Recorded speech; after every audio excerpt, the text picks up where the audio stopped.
Hey guys, it's me again. So uh, uh, let's see how CPU works today. So most of the people uses computers every day, but not understanding how it processes the instructions and other things internally. So in a typical CPU, I have simplified this. I just want to talk about what is important. Okay.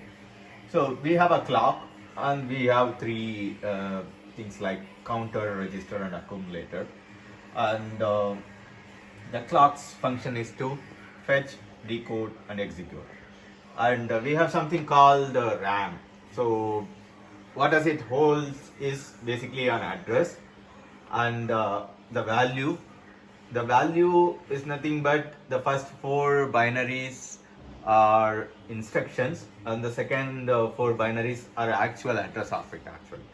So for simplicity I have used the numerical values, but basically in the practical scenarios we'll be having binaries.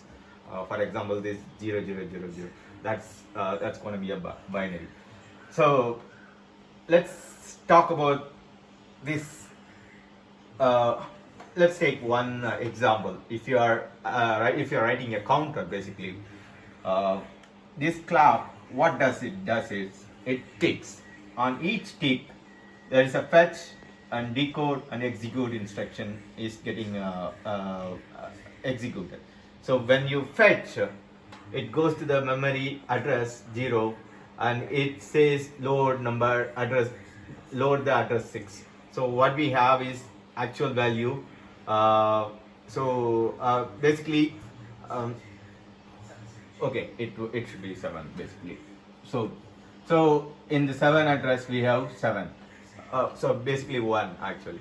So and when the initial counter will execute it, store the instruction as count as 1, and register will load the instruction 6, and the accumulator will load the actual value 1 basically.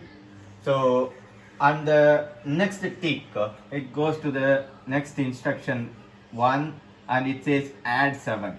So it is going to go and fetch the counter is going to be 2, and add it's going to change it to add 7. So what is the 7 value is 1. So it's going to add accumulator still has the value as 1. So 1 plus 1, it's going to store it as 2. Okay, and it's going to go to the next instruction, store the value to 6. So the counter is going to be 3, and it's going to change the register value as store 6. And so basically we have added the value as 2. So the value 2 is going to go in here as 2. And then when it goes to the next clock tick,